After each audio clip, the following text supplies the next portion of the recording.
Hey everybody, this is CapNext24 bringing you guys another episode of Let's Play Legend of Zelda Ocarina of Time 3D. Oh man, that's a mouthful. And so now let's get over to Zoras Domain. Oh look, stealth children. I think that's what they're called. Right then. Not much to say, just rolling through Hyrule Field. I need to come up with some like stupid songs. Just to do when I'm doing meaningless tasks like this, like pushing blocks. But as I mentioned in the previous episode, I have no musical talent. Oh, here we could show off the new spin attack, which looks pretty sweet. Oh, look, the owl again. Even though he, you know, carried us like just a minute ago. I was gonna say he gave us a ride, but it's not like he drove us in his car or anything like that. So right then, this perplexed me for a while when I was a kid. I was like, what am I supposed to do here? Why can't I get across? And I'm like, oh, wonder if the chicken will help. And then it did. So yeah, that's that.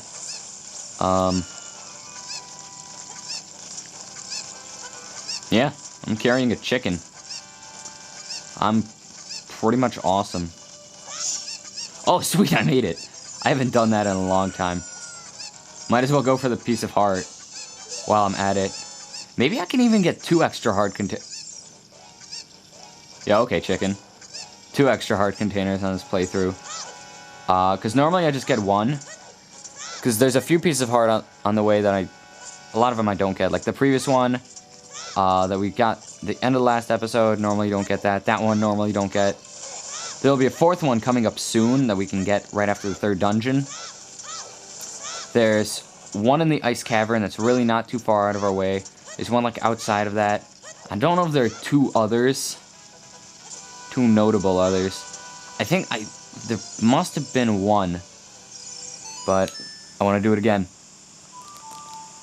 Ah, messed it up. Normally I get that. Basically just the awesome way to play Zelda's Lullaby. It's actually really easy. You just keep your thumb on X and A and then shift it over to Y and do it again. But if you have friends who are easily impressed or gamer friends, you know, you can be like, hey, check out what I can do. Yeah, that's right. I'm awesome. Actually, that just reminds me, stupidest thing ever. My friend and I have a friend who recently got a 3DS and also Ocarina of Time.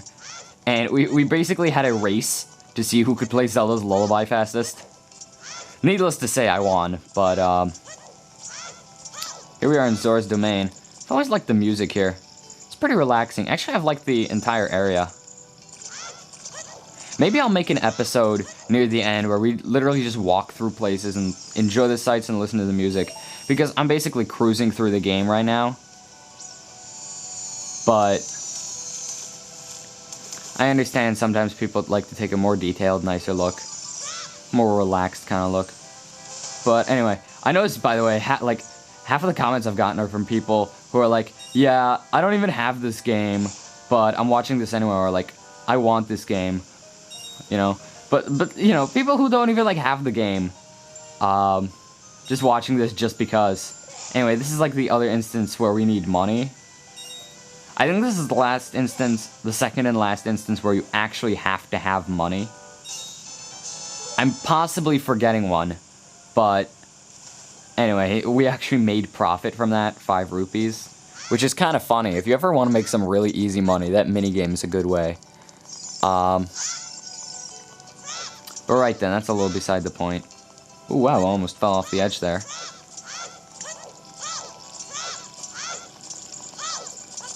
And apparently there's a King Zora skip somehow or another. You like position yourself here just the right angle, and you do like sword slashes just the right way into corners, and you can clip into corners that way.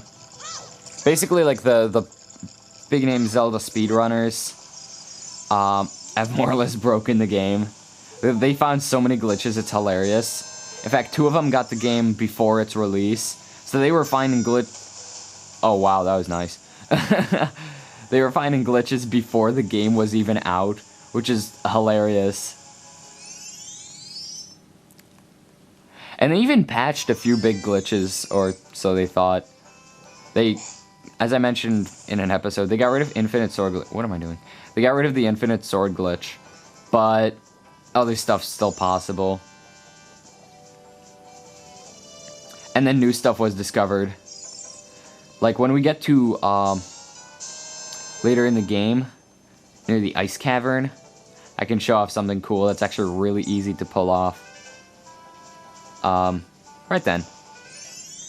So we got that empty bottle. Or not empty bottle, rather. Letter in a bottle. And now we need to go up to King Zora and show him that.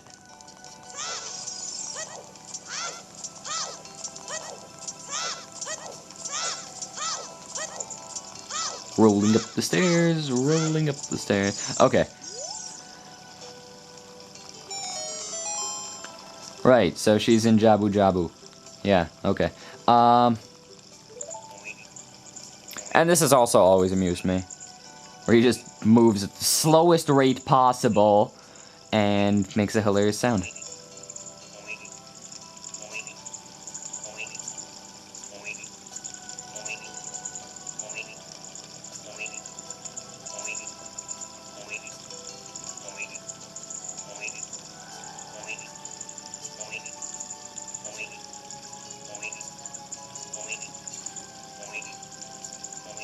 I wonder if I should edit in some, like, elevator music to that.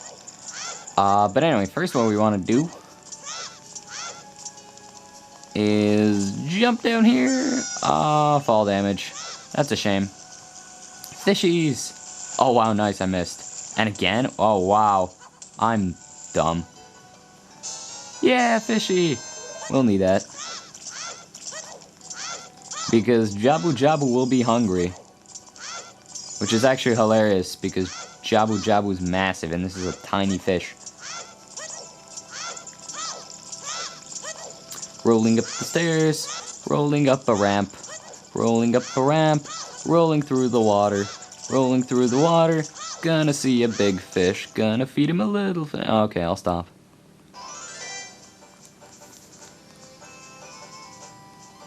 And there's Zora's fountain with Lord Jabu Jabu and his hilarious eyes.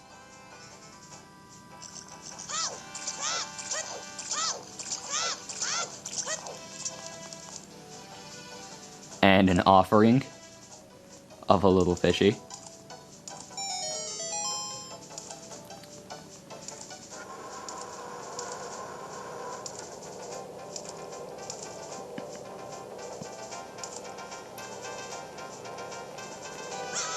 And like a vacuum cleaner, he'll suck us up.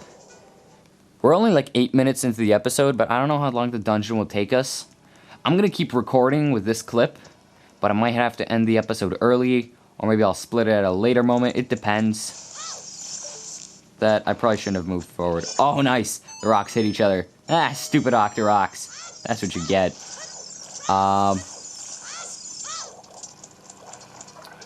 Alright, so this wonderfully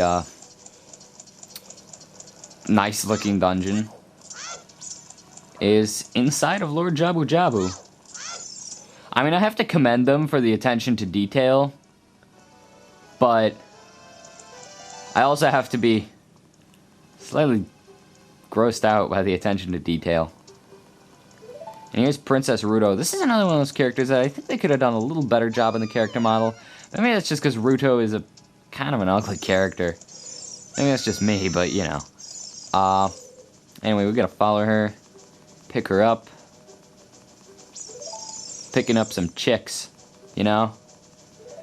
Right then. No, but literally picking them up and carrying them around. Using her to pop some bubbles.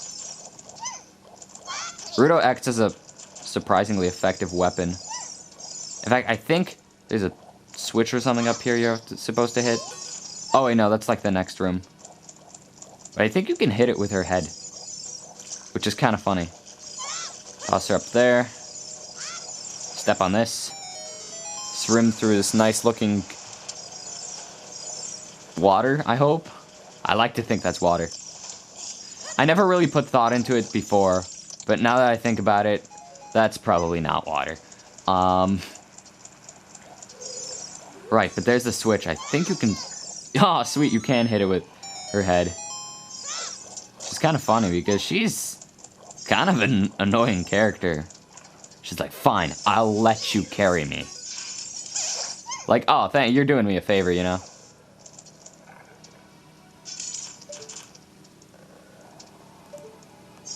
And there's the platform we're waiting for.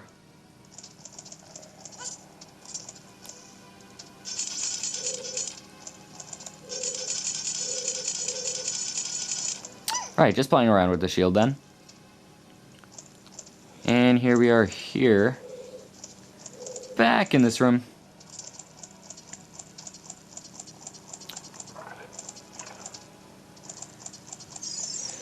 And this might be worth taking note of, where the little yellow thing...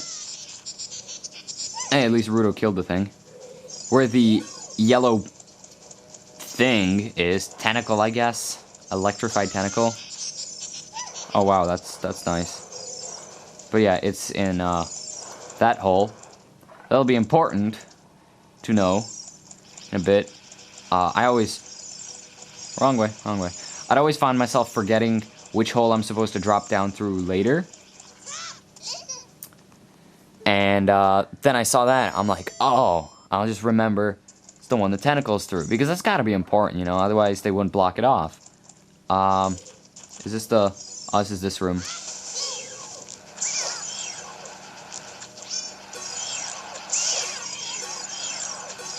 The flying shark things, whatever these are supposed to be.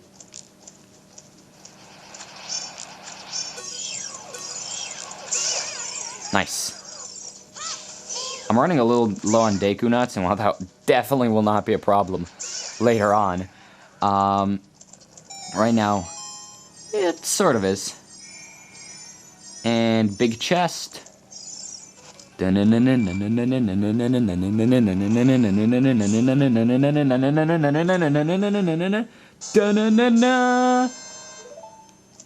then, boomerang. So, I don't know how much more I'm gonna need Deku nuts. But now that I think about it, I don't think I need Deku sticks at all in this dungeon. So maybe I'll assign Deku nuts to that thing. You guys don't even know what I'm talking about because you can't see it. But anyway, just managing inventory spaces, or rather item assignment spaces.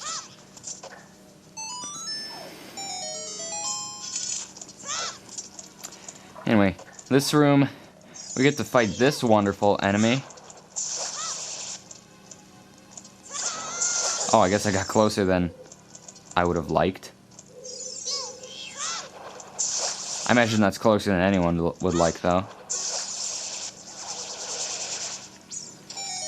I think this gives us the dungeon map, which is kind of interesting, because I think this might be the only dungeon where you actually get the dungeon's item before the dungeon map. I mean, you could get it before in, like, other dungeons, because the dungeon map is never actually necessary. Nor is the compass. I mean, you know, in Dodongo's Cavern, we completely skipped it. But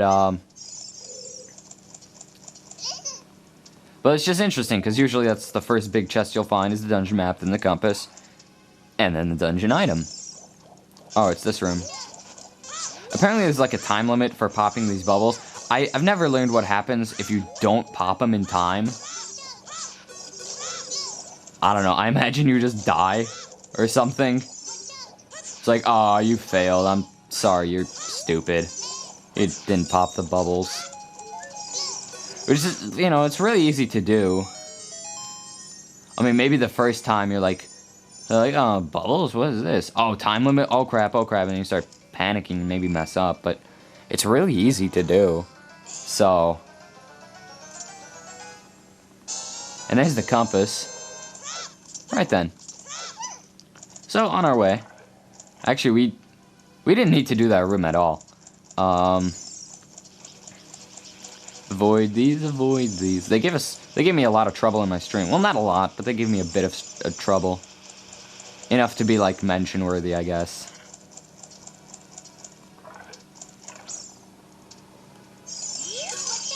And I got another wonderful one of these things in blue this time.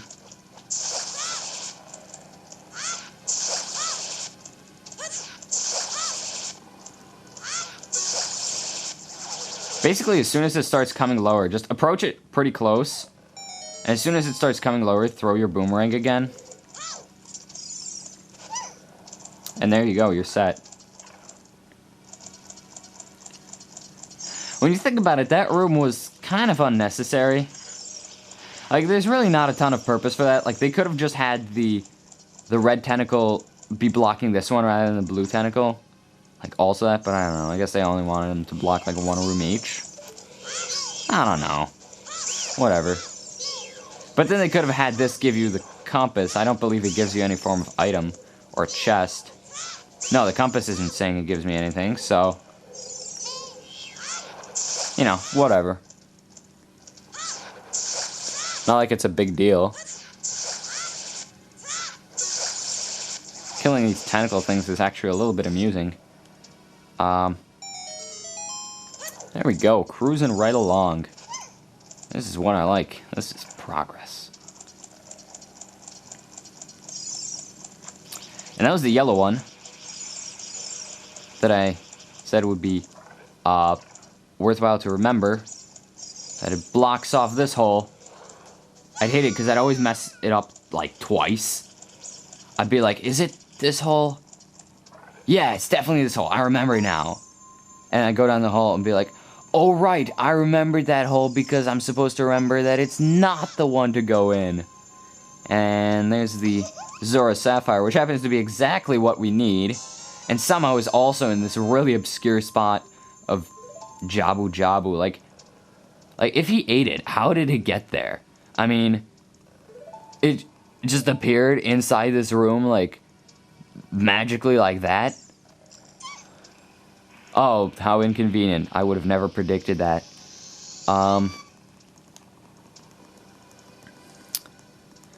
And we face a, I don't know, I guess a giant Octorok? I don't know who this is supposed to be. I guess it is an Octorok.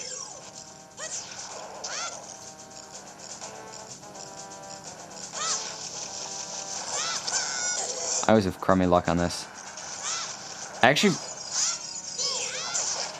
to be honest, it's kind of easier to just let him hit you because then he'll always turn around. Instead of having to chance it there or accidentally messing it up there.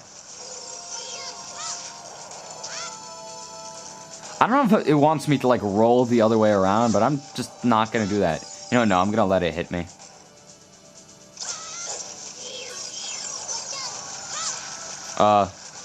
Yeah, I guess that works. You know, whatever. Ooh, come on. This shouldn't be taking so long. Oh, now the game's messing with me, I see.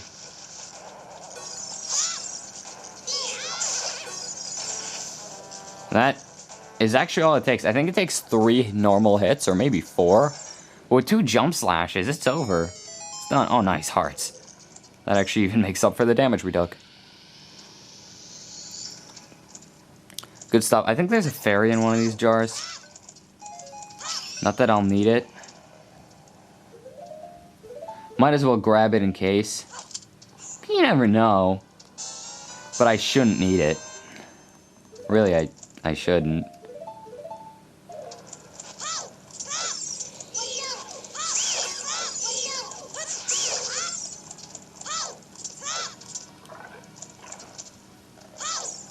In this room, annoying Octorok. You know something's annoying when I'm like, yeah, it's gonna be right there before it even shows up. And boomerang that. And boomerang that. And hop across. I don't really want to know what those things are supposed to be.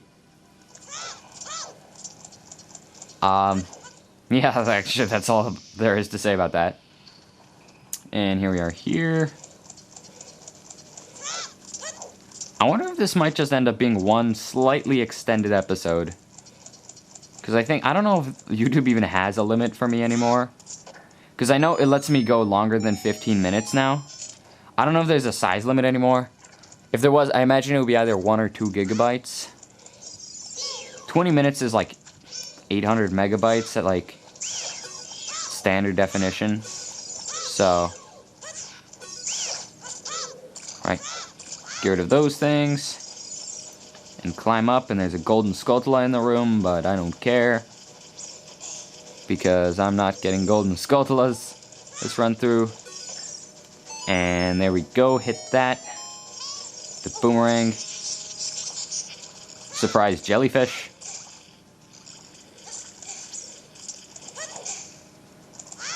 Surprise roll into wall. Not so surprised boss room. This boss is disgusting. But at least it puts up a fight, and it's kind of interesting.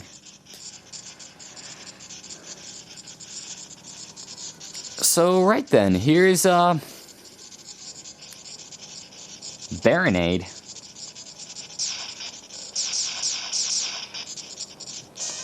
Bioelectric Anemone. Right.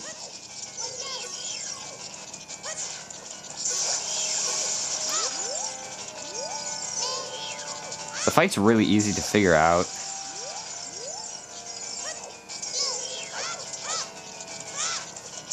And there we go, done with that. It sort of has a few phases though.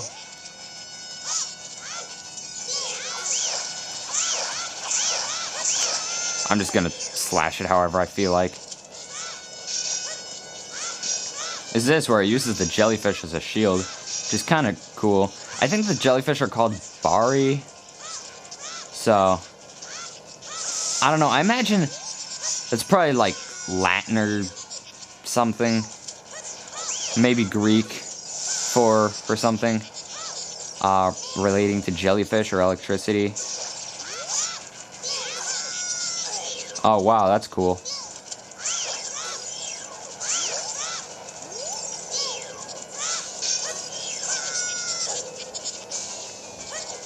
I'm like getting owned by him. This camera in the way, that's nice. One of the nice things about recording is if I ever do something stupid, I can just blame it on the camera. Like, dumb as that is, I can. And you guys wouldn't know the difference unless I pointed it out. Like that time, I'm saying that, but it could still be the camera's fault. You don't really know now, do you? Ho ho, now I'm getting clever with you guys. Stupid jump slash was stupid. I don't know if it's gonna do another jellyfish phase. It might or might not.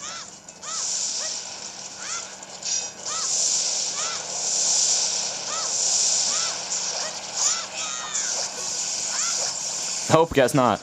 Alright then. It swells up, explodes. That's so nasty.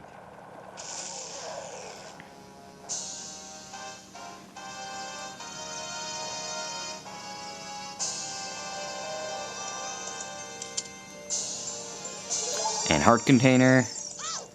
And Princess Ruto is just magically here, waiting for us. You're late, what took you so long? Yeah, right. Even though it's been like 5 minutes. Alright, so short cutscene then. Coming up.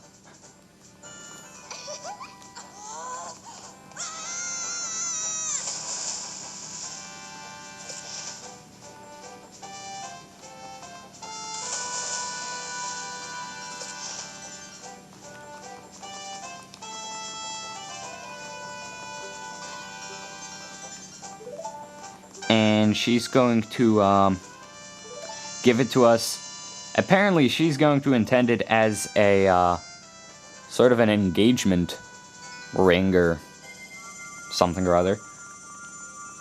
But of course, we're gonna intend it as like, yeah, spiritual stone.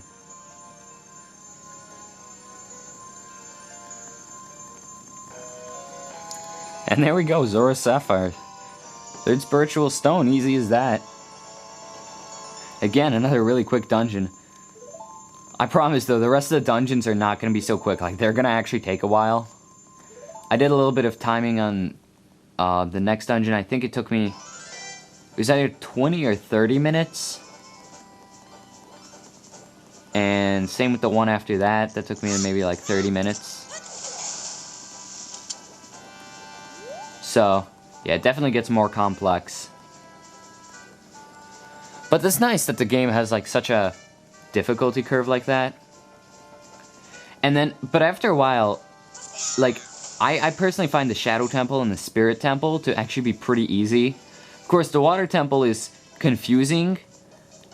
I'm starting to get the hang of it, like, memorize it. Like, I did need to look some stuff up when I did the Water Temple in when I beat it the first day. But I know someone's gonna be like, Captain X, you used the walkthrough. Shut up, I made a walkthrough, okay? Right then. I don't think we need to talk to either of them. And,